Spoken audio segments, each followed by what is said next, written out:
Hi, Mike. Hi, David. How are you? Good. How are you? I'm very well, thank you. So let's talk a little bit about All Hail King Julien. Just for the people who don't know your role, just tell us a little bit about your character on the show.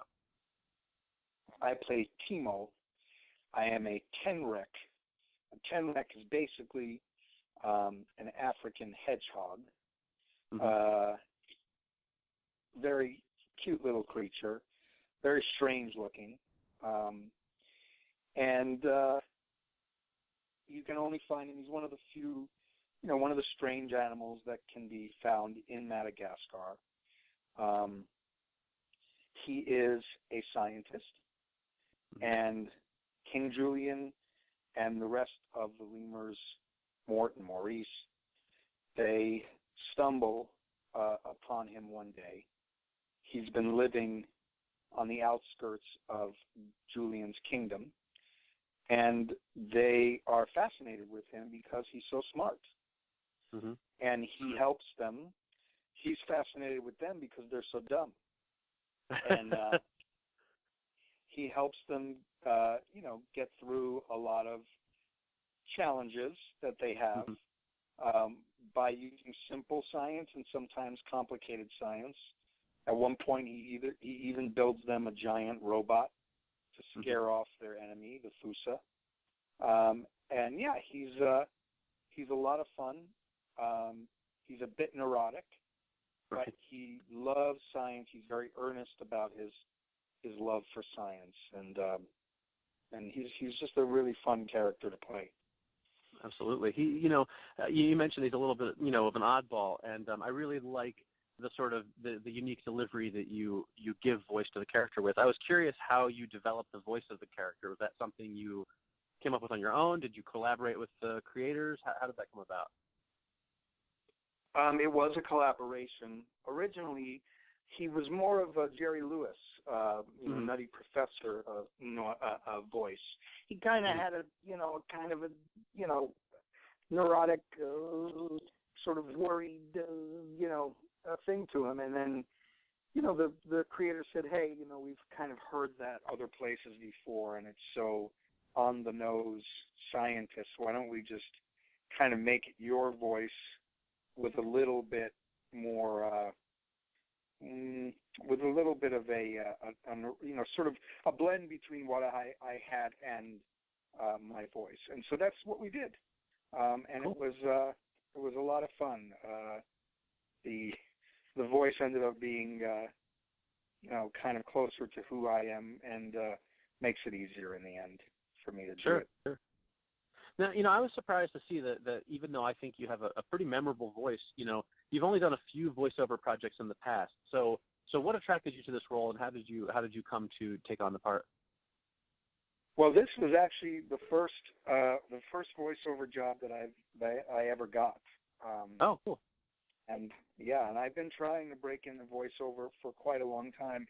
It's a very difficult thing to break into, because there are so many super talented voice actors that have very specific skill set, and I'm kind of new at this, and I wasn't necessarily sure if I had all that it took. And for years and years and years, I was, definitely trying to break in, and it was nice enough for them to give me this first shot at it. It sure is a lot of fun, and it was worth the wait, because it's everything I hoped it would be and more. Great. Now, now that you've done some of it, are there things that you like better about voice acting versus on-camera acting? Well, it's great that you don't have to shower. That's an amazing thing. It's great that that you can sort of embody a character with just your voice. It's really kind of a challenge unto itself. You have to put a lot more energy into the voice than one might think. Right. It's not as simple as just kind of going up there and doing a goofy voice. You've got to make the character come alive with your voice. And really is a challenge. So I really love that part of it because there, Cool. usually you rely on your face and your voice and your movement and your body language, and in this case you can only use your voice. So it's a pretty cool thing. Right. Now, is it a typical recording process where you're working by yourself in the booth, or do you do any full cast recordings? How's the recording going for the show? Yeah, it's a typical recording process. It sometimes I've gotten the wonderful opportunity to work alongside the other actors on the show, and a lot of times it's just me in the booth. So there's no specific way that they do it. But it's wonderful to get to work with, such sort of legendary, talented voice actors like Jeff Bennett, Kevin Michael Richardson, Danny Jacobs, who plays King Julien. I mean, to watch them work and to see how many different voices they can do. I mean, it really is something to behold, to see all the different voices. It's fascinating, and it's kind of a dream come true. Any kid that watches the show would also probably love to be in that room to watch the show being recorded, because these actors can do so many different voices. They have so much fun with what they do. And so for me, I just felt like a kid in a candy shop, Sure. getting to watch these actors do their thing. Now, are you sort of taking it as like an acting class in a way, and are you developing more character voices of your own, or is it something that you're gonna continue? A little bit. I mean, I can do a few accents. I can do, I have some range in how many, different octaves I can hit, low and high. And so, yeah, I've been experimenting a lot with different voices. And, on the show, I don't just play Timo. They've given me the opportunity to sort of voice some random lemurs and do different voices. So I just kind of, pick out of that grab bag, and I, it's fun. It's great to, give voice to a bunch of different little characters. And yeah, I am discovering, some stuff that I didn't know I could do. Right. Now lemurs are pretty well known. Did you have any idea what a tenrec was before you got the part? Absolutely not. I don't think anybody knows what a tenrec is. I had to look. Yeah, but once you Google it, it's amazing because they're funny-looking little things, aren't they? Yeah. And, yeah, they are. They really are. They really are, and so yeah, I mean, it's cool. It's cool to play something, something that people are just kind of discovering and learning about. I guess I'd much rather play a tenrec than like an elephant or a chimpanzee, because Right. people know what a chimpanzee is like. I'm giving voice to the first tenrec ever in the history of television. Right. That's a good milestone, Or streaming service, whatever you want to call it. Right. Yeah. Now you've been acting for a long time, obviously, and you've had a lot of success. What do you look for in a role these days? What is it that attracts you to new things? Well, I've become a bit of a comedy snob. Okay.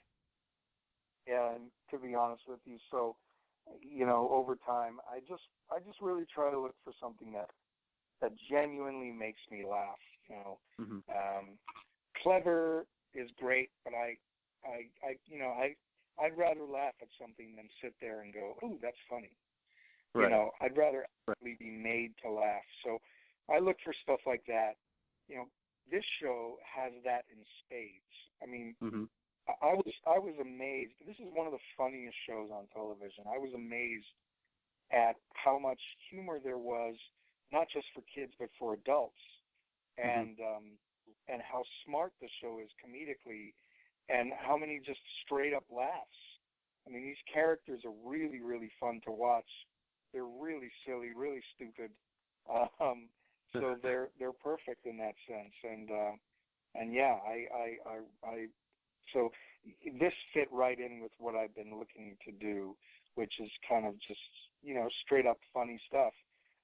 There's a lot of stuff out there that kind of, is funny enough. I like the stuff that's groundbreaking, and I always look for, something that feels like it's not covering territory that has been covered before, and this is certainly one of those things. Sure, absolutely. Well, speaking of comedies, I do want to ask you about one of your past roles, if that's okay. Yeah. All right.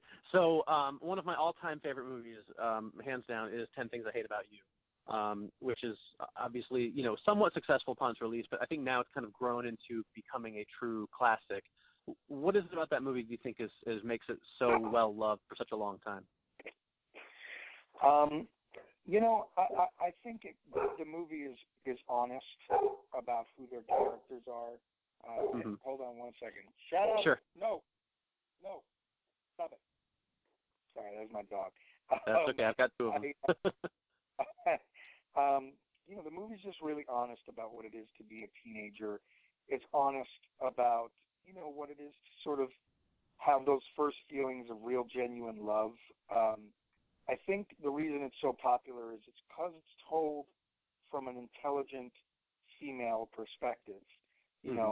Kat and her sister Bianca, the two leads of the film, the two female leads, are, really, really smart, sharp, attitude-y girls, strong young women who, I guess, resonated with, so many other strong young women out there who didn't feel like some of the teen movies were giving them a voice. I mean, 10 Things I Hate About You is for girls what American Pie is for dudes.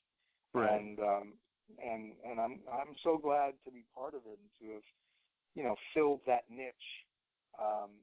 And it's one of my favorite movies, and I'm always, overwhelmed by how many people really and truly love that movie. And, hearing things like, I've seen that movie 100 times. It's just cool to make something that resonates with people like that. Absolutely. It's fantastic. All right. Well, I know we're running short on time. So finally, what else do you have coming up that fans can look forward to? Well, I just did a Coen Brothers movie this year called Hail Caesar. That was a lot of fun. I've been recurring on The Good Wife this season. I'm also recurring on a show called Mom on CBS. And I have a secret project in the works that should be revealed any day now. So keep an eye out for that. But it's something that I've worked very, very hard on. So you'll hopefully see some news about it in the next week or so. That sounds great. Awesome. Well, David, thank you for your time very much. I'm a big fan. I've been a fan since Life with Mikey, actually. So it was great to get to talk to you. Great. It's great to talk to you. Thank you. Really appreciate it. Thank you so much.